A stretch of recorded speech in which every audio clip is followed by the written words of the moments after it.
remercie pour m'avoir donné la parole. Effectivement, sur ce sujet, j'ai eu à intervenir à plusieurs reprises, ici comme en Afrique, au Mali particulièrement. Je me rappelle d'un déplacement que j'avais fait au Mali pour prendre part à une conférence liée à ce sujet. J'avais préparé mon intervention. Lorsque je suis arrivé dans la salle de la conférence, je me suis heurté aux réalités de l'esclavage. Je ne m'attendais pas dans cette salle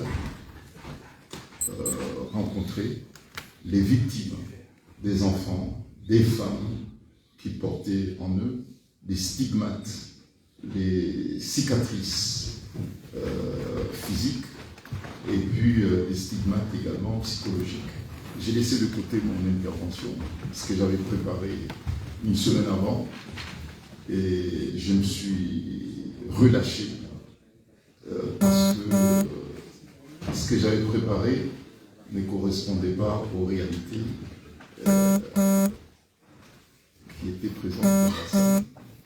Et je suis arrivé à l'idée selon laquelle ce phénomène d'esclavage qui a survécu des décennies et décennies, voire même des siècles, et un phénomène qui a traversé et qui résiste aux découvertes technologiques, aux sciences, qui résiste aux évolutions du monde. C'est un phénomène qui est culturellement structuré et qui, pour certains, trouve des motifs dans la religion. Et certains légitiment ce crime contre l'humanité. Je me suis dit, est-ce que la législation seule suffit à éradiquer ce phénomène d'esclavage? C'est la question que je me suis posée lorsque j'ai vu ces personnes dans la salle. Je me suis dit non, il faut aller au-delà. La législation est nécessaire, mais elle n'est pas suffisante. Parce que sinon, tous les textes contraignants qui ont traversé des décennies et qui résistent aux découvertes technologiques, aux sciences, et qui résistent aussi aux politiques, il faut une autre approche. Et la législation, lorsqu'on parle de la législation, c'est la répression en fait.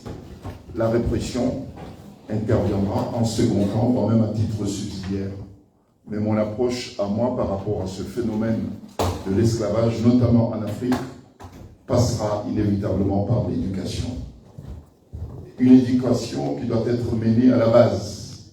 Il faut dire les choses, quelqu'un qui a grandi et qui a une cinquantaine d'années, voire même 60 ans, qui est né, qui a grandi, qui vit dans ce milieu d'esclavage, il faudrait vraiment une prise de conscience suffisamment élevée pour le soustraire de ce phénomène. Puisque pour lui, pour ceux qui exploitent, qui trouvent un intérêt économique pour l'existence de l'esclavage, bon, il leur faudrait d'autres moyens de subsistance pour s'éloigner de ce phénomène. Et puis ceux aussi, pour des raisons sociales, trouvent une forme de considération sociale en exploitant ses prochains, en déniant la dignité humaine. Bon, pour ceux-là, mentalement, psychologiquement, qui sont structurés pour justement tolérer, voire même pratiquer l'esclavage, bon, je ne suis pas fataliste pour dire qu'il n'y a rien à faire de ces gens-là, mais je vais tout simplement dire qu'il faut aussi une autre approche. Mais moi, peut-être qu'il y a aussi l'aspect politique qui apparaît, pour dire, pour bâtir nos sociétés de demain, il faudrait peut-être préserver nos enfants de ce phénomène. Pour préserver les enfants de ce phénomène, ça passe par l'éducation. Et ça doit être le rôle de l'école en Afrique. Et pour que l'école joue son rôle, il faut que les politiques aussi assument leurs responsabilités Et comme les politiques aussi, quelquefois, ont peur de l'électorat, puisqu'ils sont là aussi pour draguer l'électorat, il faudrait qu'il y ait une instance peut-être supranationale qui disposerait d'un pouvoir suffisamment contraignant pour obliger les États à inscrire le crime, l'esclavage comme étant un crime contre l'humanité, l'enseigner de la maternelle, comme ça nos enfants, de la maternelle jusqu'en primaire, secondaire,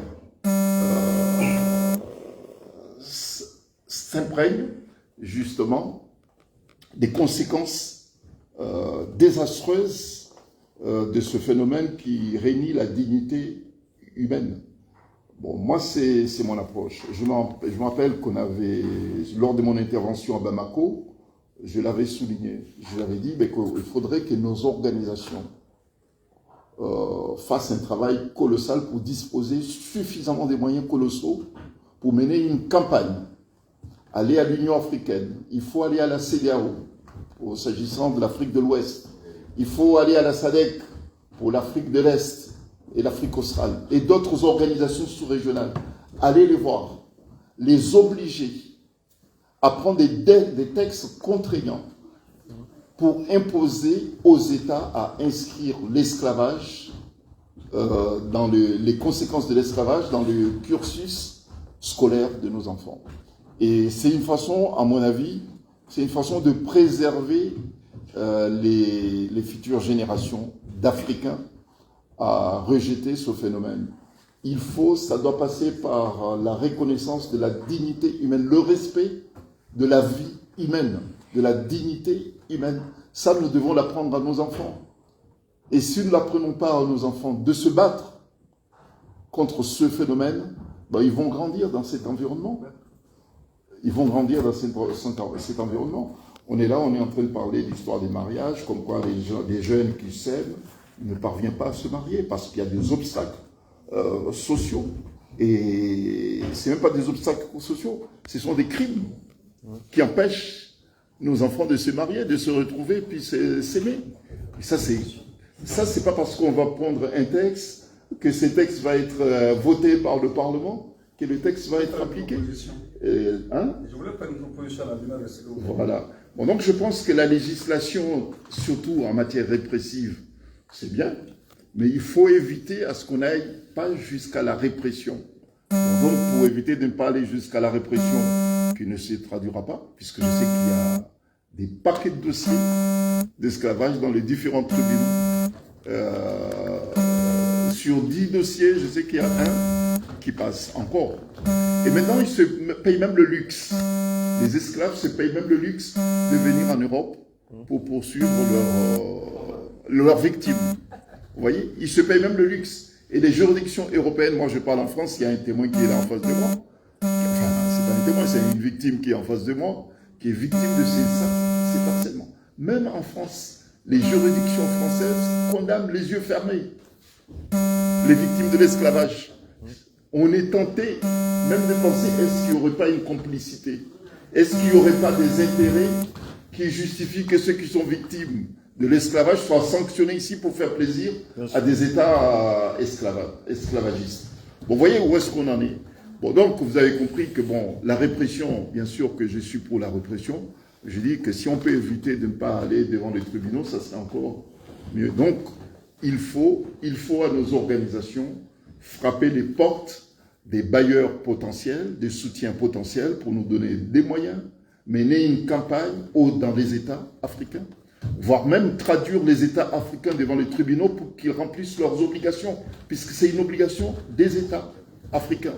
On donc pousser les États à inscrire l'esclavage dans le cursus scolaire, que nos enfants qui ont 4, 5, 6 ans qui grandissent avec avec l'idée de rejeter cette forme d'intolérance qui devient criminelle. Bon voilà, je dis. Merci. Une seule proposition. Allez-y, rapidement. Sur la base